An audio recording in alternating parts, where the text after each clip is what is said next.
Welcome to What Do You Think? My name is Adrian Jones. Thanks for joining us. Today we are talking about parental involvement. As adults, we have a big responsibility to support our youth. They are, after all, the leaders of tomorrow. The lack of parental involvement in our schools is a big problem. It is very important that we pay more attention to the needs of our children. We have a very special guest joining us today who will provide expert advice about today's topic. Her name is Dr. Camille Henderson, professor of education at the University of Oklahoma and former public school administrator. Welcome. Thank you for having me, Adrian. We are also joined by our studio audience. We'll be hearing from them about their opinions on today's story. Thanks for joining us. As parents, every day we face different challenges with our children. I'd like to invite you to watch a short video we prepared about a problem we often see in the home. Afterwards, we'll discuss what we've seen.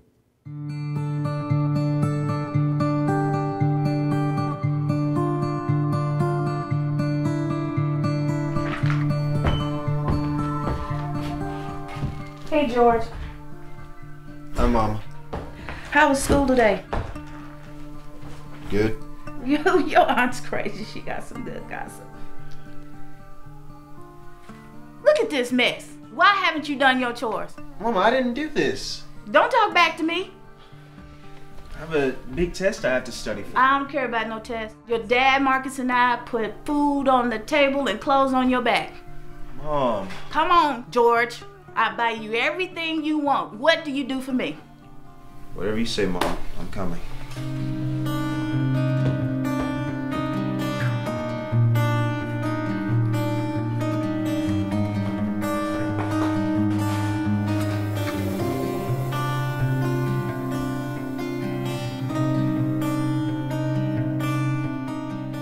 Mom, I'm finished.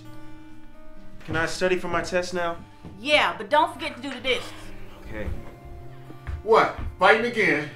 Why don't you just shut your trap and make my food? I'm starving. Yeah, me too, Ma. Baby Shut boy. the back door.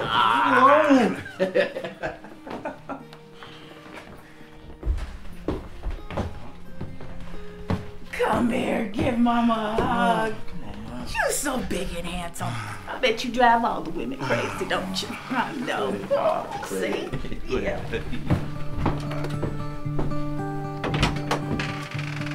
He's always been her favorite. She don't care about me. I'm not even her son. Teacher told me if I don't pass this test, then I can't get that scholarship I want.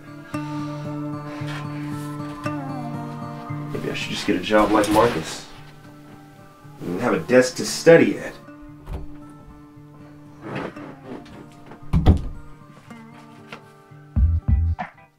Hey, turn that music down. Hey, I'm trying to study.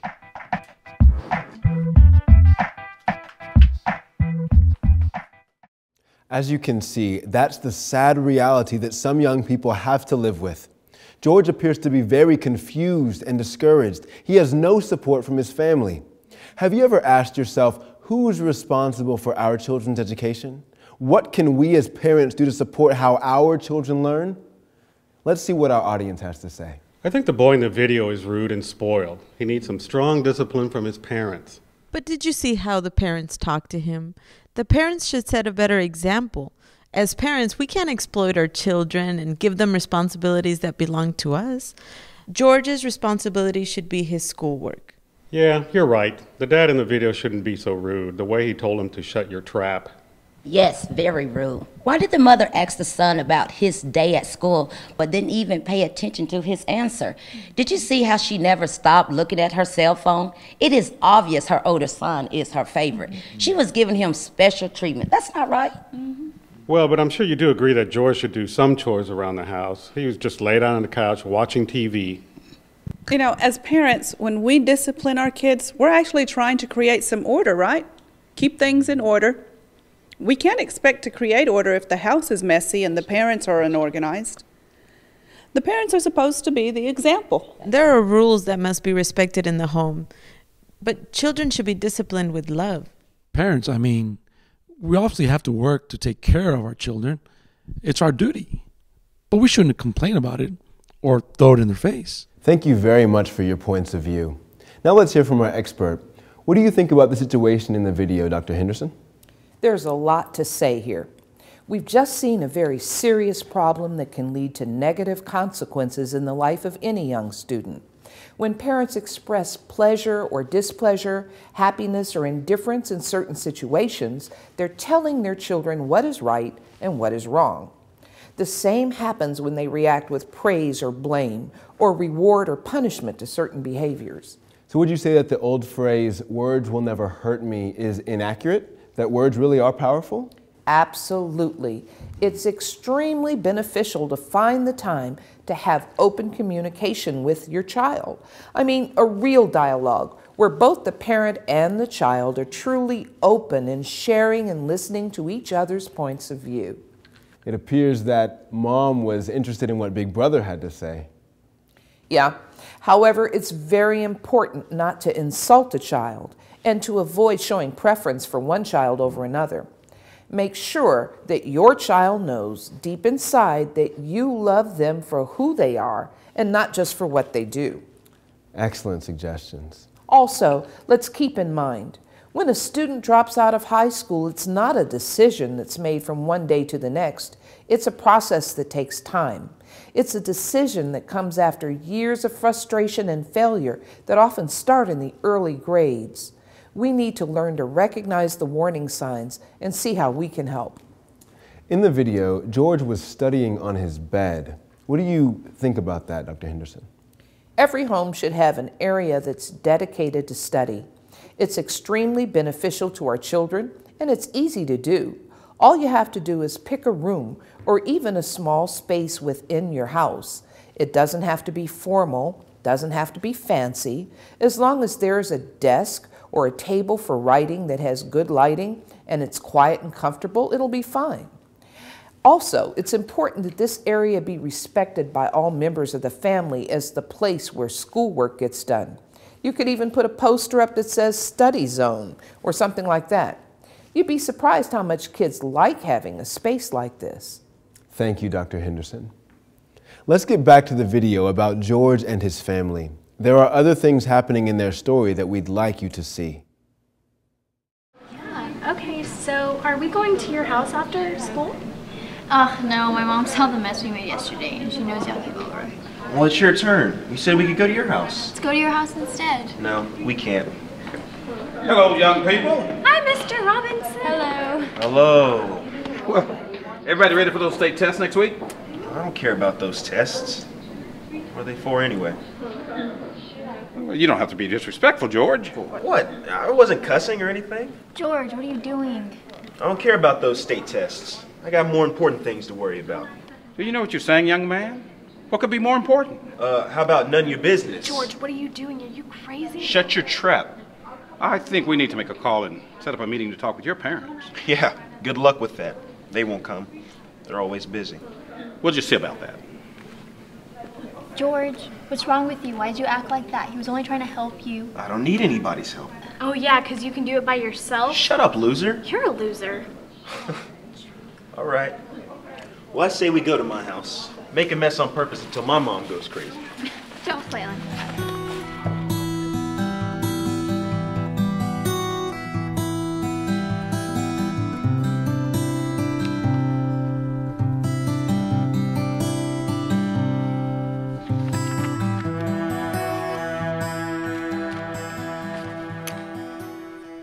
This guy's getting worse. George, what am I going to do with him?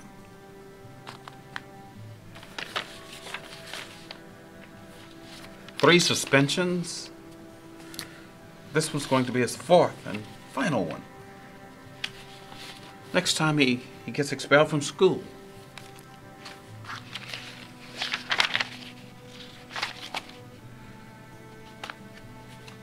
All kinds of messages, phone calls to his parents, and no response. I don't understand how they could not care.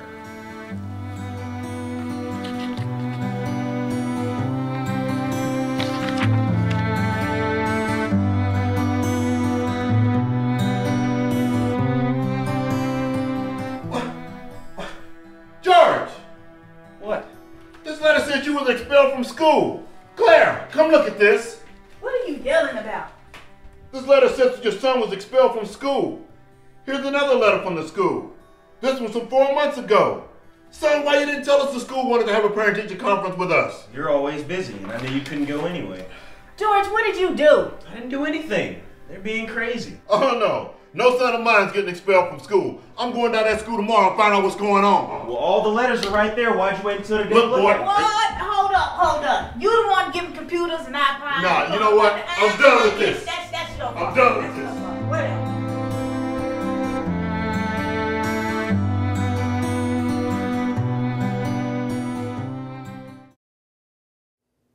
Well, we've seen George's behavior in school and now the consequences. It certainly is painful to see him acting this way. His parents could have avoided this if they would have read those letters in time. What do you think? Let's see what our studio audience thinks. He is only repeating what his parents taught him. He even used the same words. He told his friend, "Shut your trap." Yeah, poor kid, he's confused. It's simple. The more involved the parents get in his education, the more likely he will be to succeed. Regardless, if you don't have free time or whatever your skills or interests might be, there's always something parents can do to help. Most importantly, the kid will know that his parents care. If this boy's parents had taught him values and respect for others, he would be a lot better off right now. But it's not the parents' fault, it's the boy's fault. No. The parents is responsible for this problem. Well, we could go back and forth about this all day. Let's take this opportunity to hear from our expert. Dr. Henderson? The audience is right for the most part. Parents and educators have the authority to shape the values and communicate their enthusiasm and interest to the student about education and about accomplishing their dreams. The teenager needs first to understand why it's good to have those values. If he understands those values, then he can start to change his attitude, and that will generate positive habits. But if a teen feels that he or she is being forced to follow rules that they don't understand, then it's more likely that they will rebel and break those rules, and then conflicts arise. The home should be a place where you hear more than just rules upon rules. The home should be a place of encouragement for children. Absolutely. But of course, the important thing is that parents have to agree on what behaviors will and will not be allowed. And just like you said, it's always good to encourage our kids, give them praise. They need to hear that praise. But we should also be careful not to go to the extreme, trying to push everyone to be perfect. This is one of the biggest mistakes that we make when we're trying to raise a family. Thank you, Dr. Henderson. That's sound advice. Clearly, we need to get in the habit of acknowledging the good things our children do and supporting them even when they fail. In this way, they will be more motivated. We're going to return to the video one last time to see how George's parents are handling this difficult situation.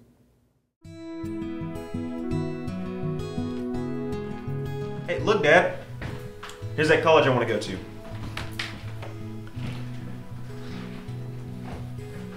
I thought we were studying to be a doctor. Dad, we talked about this. I don't want to be a doctor. I want to be a pilot. You know that. But we need a doctor in the family.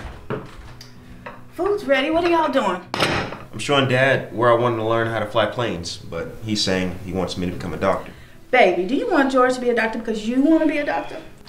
Well, it is a good choice, and he would always have work. Now, you know we shouldn't force him to do something he doesn't want to do. We should just support him in whatever he wants to do. You're right. I know. I love you. Oh, I love you too. Now let's eat. Good, because I'm hungry. Whew. It's a good thing we're out here. I got some really great news. Wait a minute. What's wrong? I gotta hear this. What's wrong? It's Come on. Nothing is perfect. Well, let us know. Got that scholarship I applied for. Oh, all right. That's great. Good job. I'm so proud of you. My boy, I'm proud of you. Proud of you. Thank you. Love you, man. I'm proud of you too, my future pilot. Thanks, Dad. Hey, George. Thanks, man, for getting that scholarship information at your school. That was a really cool thing of you to do, baby boy. Give me some. No problem, man. Oh, let's eat. Food's getting cold. I love you guys. Oh.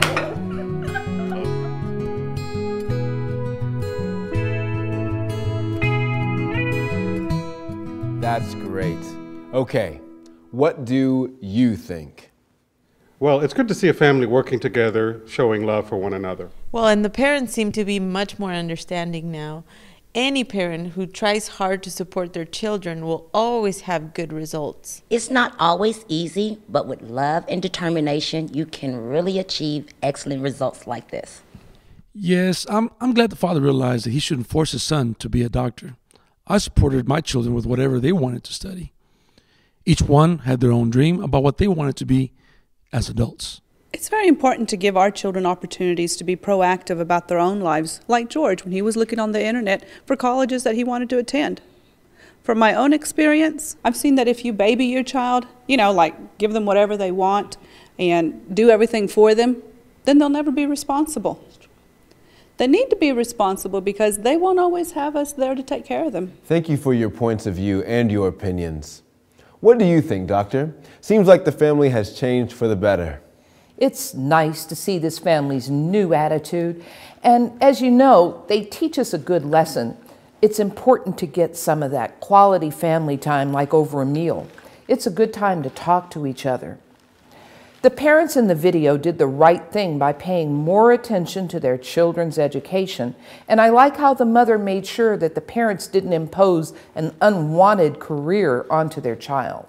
Some people choose a career because they feel social or family pressure to be something they really don't want to be, and sometimes that is not enough to accomplish your goal. When your heart is not in it, it makes the goal much harder to reach. We know that in the U.S., we have more than 3,500 colleges across the country where 15.9 million students are enrolled annually. To meet the needs and interests of each student, there are several paths for pursuing your education, such as four-year colleges, two-year, or technical schools. Every family should be thinking about life after high school, and it's important to start planning as early as 8th grade. What will your child do with his or her life after high school? Graduating with a high school diploma should be the top priority. In the state of Oklahoma, 28% of students do not graduate from high school.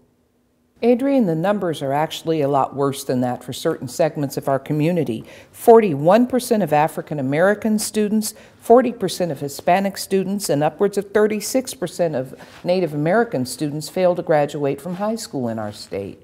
We have to lower this number, and it's going to take the entire community to help. Absolutely.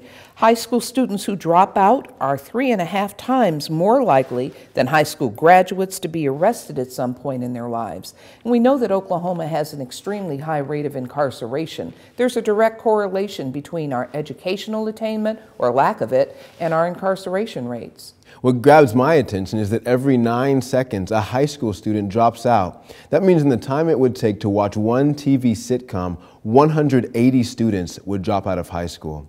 It's important we pay attention to these numbers. Don't let your child fall behind. We can do so much through education.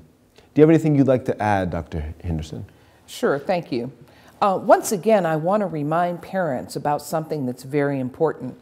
It is important that you meet with your child's teachers so that they can tell you about your child's performance in class.